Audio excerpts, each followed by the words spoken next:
Good morning, good morning, good morning. How is everyone today?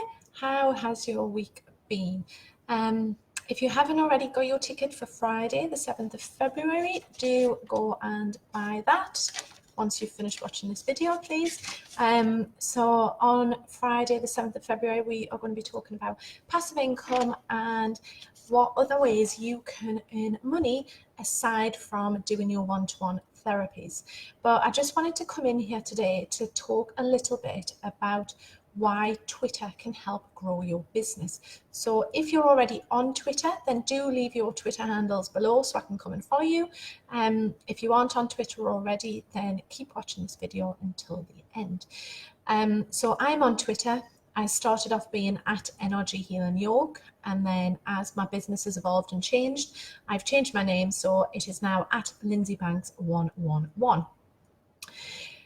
Twitter for me, I love it. I feel as if we have Facebook, which is awesome. You know, you can have your page, you can have your groups, etc.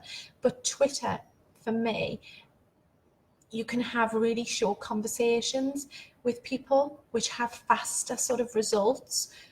So as therapists and healers and those of us in the wellbeing industry, most of what we do is to help people who are feeling stressed, anxious, in pain, whether that's physical or emotional. So what we can do can help a lot of people who are struggling or in pain, etc.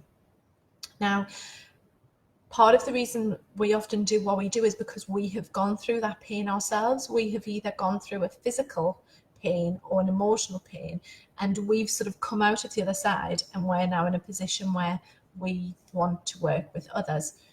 Now on Twitter, you can either go through sort of like the process of writing press releases, sending them to various magazines, sending them to newspapers, which is awesome, you know, that does work. But on Twitter, that's where a lot of journalists hang out. So there's hashtags that you can use to actually find exactly what stories journalists are looking for. And this is where you sort of come in, because they're often looking for stories around or different experts in various areas. And some of them are so niche, right? You might think, oh, that's never going to, you know, I'm never going to find someone who wants my story. But for example, there might be a journalist who is looking for someone who, I don't know, had a skiing accident and has come through it, for example. Do you know what I mean?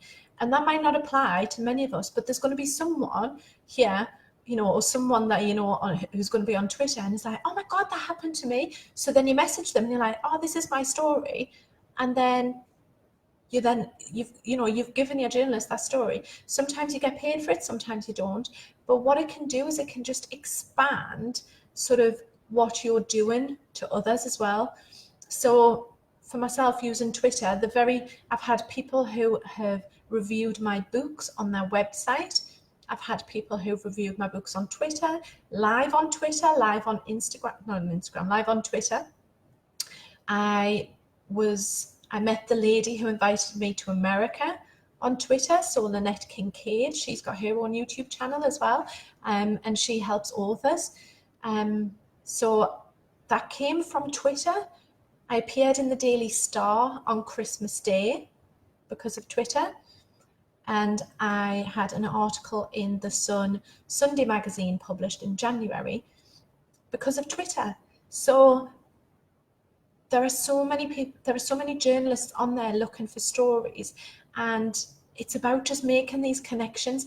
And the other thing that I love about Twitter is that, you know, you might think there's someone potentially in, say, your area, and you think, oh, they're a bit out of reach, for example, you know, or they're never going to speak to me, or if I send them an email or if I send them a Facebook message, they're not going to respond. But often on Twitter, if you'll just write and say like a one-line comment to them, because it's quick and short, they're more likely to respond to you. So you're going to be able to connect with people who you might think are out of your stratosphere, if you like. They're there and they're like, oh, I can do a quick 1 minute, you know, reply to that person. So it's helping you to make connections that are potentially outside of your current arena. So they're the reasons why I love using Twitter. So if you don't already have Twitter and you want to have it, I'm going to be running an online course on Tuesday, the 18th of February at 10 o'clock. So it's going to be a 1 hour overview of how you set up your Twitter, how you set up your Twitter account, and where to find the journalists you're looking for. So I'll talk about hashtags as well, because that puts some people off. And I'm going to be looking as well at the ways that you can just, how to connect to people in your industry and the people that you're trying to find, your target market, etc. Okay, so if you want to sign up for that, stick something in the comments below and I'll get you the details sent over. Anyway, that's it for me for today. I hope you have a fabulous week. Go and buy a ticket for Friday, the 7th of February. If you're there, awesome. I will see you there. And I've got even more exciting news about where we are going with the Wellbeing Professionals. Okay, speak to you soon. Bye.